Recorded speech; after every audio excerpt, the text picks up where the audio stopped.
there is still far too much of Ainsley and Angela when you look at the show as a whole. The series is titled Landman, not Landman's Ladies, so the deficit about the oil and gas industry is recognizable.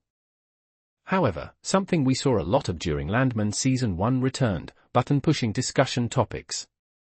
While we learned a lot about the oil and gas industry during the first season, that has settled a bit with the sophomore outing. But what Sheridan did with Ainsley's trip to cheer camp works just as well.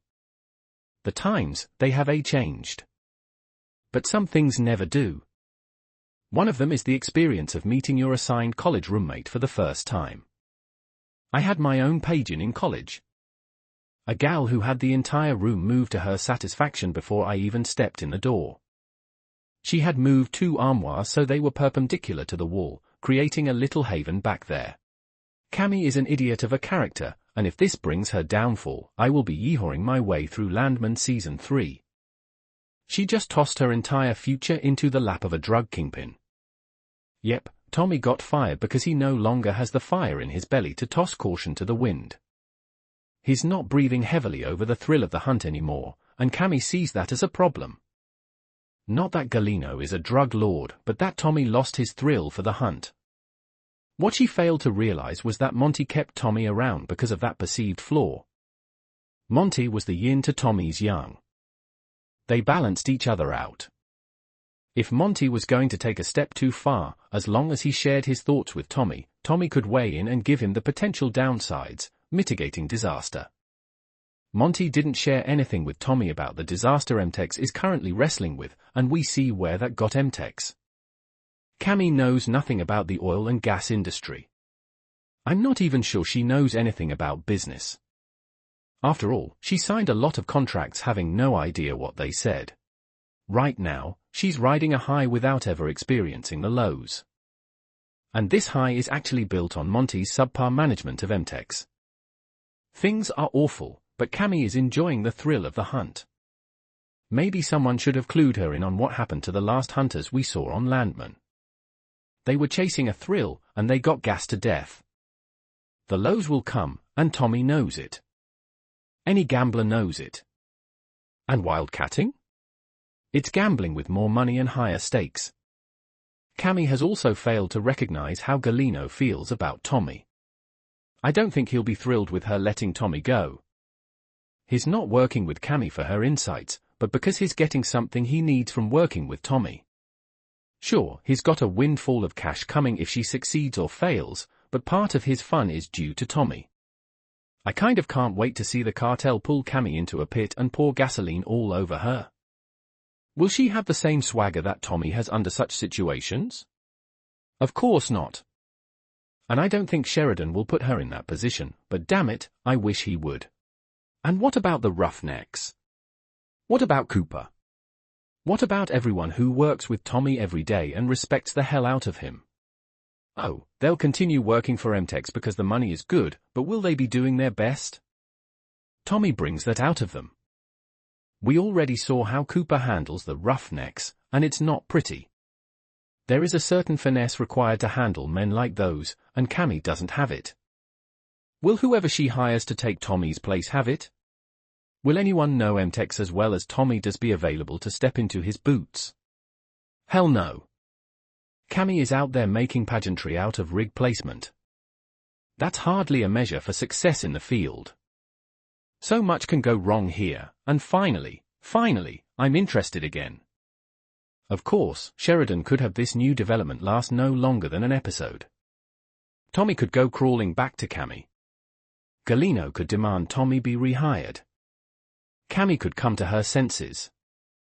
There is a lot that could happen to ruin my potential good time. I just hope it doesn't. And no, I didn't forget that Ariana got attacked. I just saw it coming from about 5 minutes into the episode. Now, Nate and Rebecca have decided to follow Monty's lead and start litigating the insurance fraud case instead of going ahead with the rebuilding process. Before they can do that, however, they need to explain everything to Tommy and, most importantly, convince Cammy to go along with the plan. That may be easier said than done, however, as Cammy seems set on using Galino's money to finish the rig's rebuild. Even if they can convince Cami to litigate instead of rebuild, Nate, Rebecca, and Tommy may have pushback from Galino. This offshore rig is his ticket into M-TEX, and he's been vocally desperate about his desire to get into the oil industry through Tommy. Galino may do everything in his power to get Cami to rebuild the offshore well, which sets up a big fight for the M-TEX players in Landman Season 2's immediate future. Landman Season 2, Episode 7 is the strongest example of what's been missing from the Paramount Plus show the second time around. Forever is an Instant has a few moments that are genuinely moving. But those moments are undercut by instances of inappropriate humor, making it feel like two different shows in the same hour. On the positive side, Rebecca's fling with Charlie becomes relevant to the main plot, so audiences finally understand its point. The fact that she slept with someone who's technically a subordinate is a potential issue for M-TEX, as Rebecca learns their new drilling plan has a very low chance of success.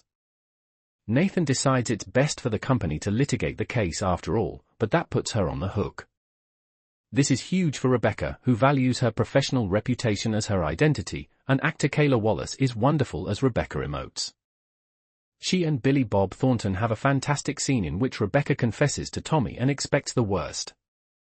Tommy responds by reassuring Rebecca and even confronting Nathan about forcing her to sign a conflict disclosure form, which is miles away from where Rebecca and Tommy's dynamic was in Season 1. I've been following Taylor Sheridan's shows for years, and Landman Season 2 Episode 2 reminded me why I keep coming back. Tommy Norris, Billy Bob Thornton, barely gets a second to breathe as his life explodes from every angle. In Episode 2, Cooper strikes actual oil, a dream come true, right? Well, money cranks up the chaos. Meanwhile, Cammy Miller, Demi Moore, gets slapped with a massive lawsuit. And tucked in the middle of all this chaos? Cooper and Ariana's emotional tug-of-war. It hit me, grief is stubborn, and no amount of money can magic it away. Cooper Norris strikes oil, but trouble isn't far behind. Honestly, Cooper's storyline really got me this episode. 6 successful wells in West Texas and bam, his big dream finally comes true. Cooper brings in a partner, Sunrisa, an Odessa-based company that financed his drilling project to the tune of $48 million. Landman's newest romantic pairing, between Rebecca and Charlie, also got a big update this week. Rebecca slept over at Charlie's camper in Landman Season 2, Episode 6, and after calling Charlie instead of Charles, Nate figured out that she was sleeping with him. Nate then forced Rebecca to sign a conflict form to let M-TEX's leadership know that she had a sexual relationship with a subordinate. Rebecca was very upset at having to sign the conflict form, as it was an official document saying that she had broken company policy and slept with one of her employees. Even though Tommy assured her that she wouldn't be fired for it, this could still have a big impact on Landman. Tommy told Nate that he should reconsider airing out Rebecca's dirty laundry, and he may have a point. Rebecca could easily construe Nate's conflict form as an attack. As Tommy mentioned, no one wants Rebecca as an enemy, and she may decide to retaliate against Nate after this. Even if she isn't fired, her relationship with Charlie is going on an official professional record, and Rebecca's career is the most important thing in her life. Nate and Rebecca may be going to war before Landman Season 2 is over. Landman's newest romantic pairing, between Rebecca and Charlie, also got a big update this week. Rebecca slept over at Charlie's camper in Landman Season 2, Episode 6, and after calling Charlie instead of Charles, Nate figured out that she was sleeping with him. Nate then forced Rebecca to sign a conflict form to let M-TEX's leadership know that she had a sexual relationship with a subordinate. Rebecca was very upset at having to sign the conflict form, as it was an official document saying that she had broken company policy and slept with one of her employees. Even though Tommy assured her that she wouldn't be fired for it, this could still have a big impact on Landman. Tommy told Nate that he should reconsider airing out Rebecca's dirty laundry, and he may have a point. Rebecca could easily construe Nate's conflict form as an attack. As Tommy mentioned, no one wants Rebecca as an enemy, and she may decide to retaliate against Nate after this. Even if she isn't fired, her relationship with Charlie is going on an official professional record, and Rebecca's career is the most important thing in her life.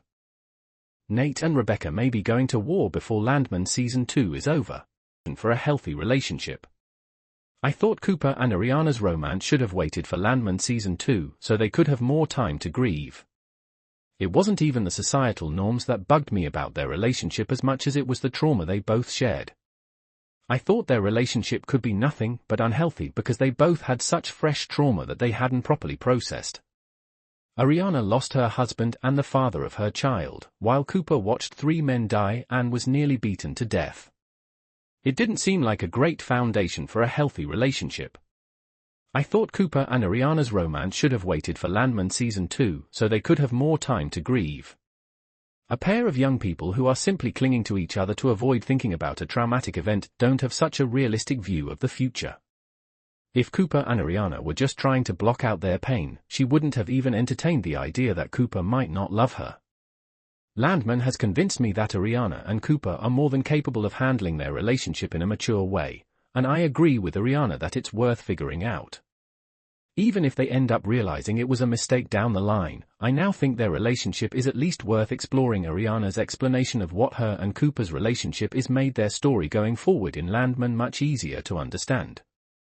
Now, they're not 2 kids who are stupidly falling in love at the wrong time, they're 2 adults who are trying to make sense of a whirlwind situation.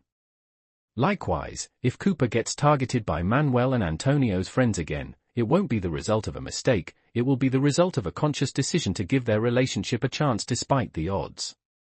I think their relationship just got a lot more compelling, and I fully support whatever Landman has in store for Cooper and Aries, but wants to fire Cooper. Rebecca points out that's wrongful termination, and illegal, but it doesn't matter because Cooper quits right then and there.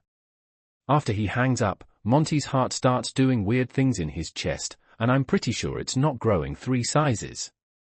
In a last-ditch effort, Rebecca explains that Ariana can never sue M-TEX for anything if she agrees to take the money. Ariana asks Cooper what to do, and he advises her to sign the agreement. Rebecca is a big jerk to both of them on her way out, though Nathan is much kinder. "You quit your job over me," Ariana says, in tears, after they've gone. "I'm going to run an oil company one day, and I'm not going to run it like that," Cooper responds.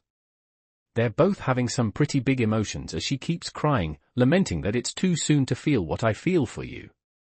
But when Cooper suggests that they wait a while, she says she doesn't want to, and that she's going to fix up the spare room for him. Later, when he's in pain, as he tries to put his shirt on after a shower, she comes to help him. She admits that she doesn't see the upside of his new situation, out of work, beat up and living with her.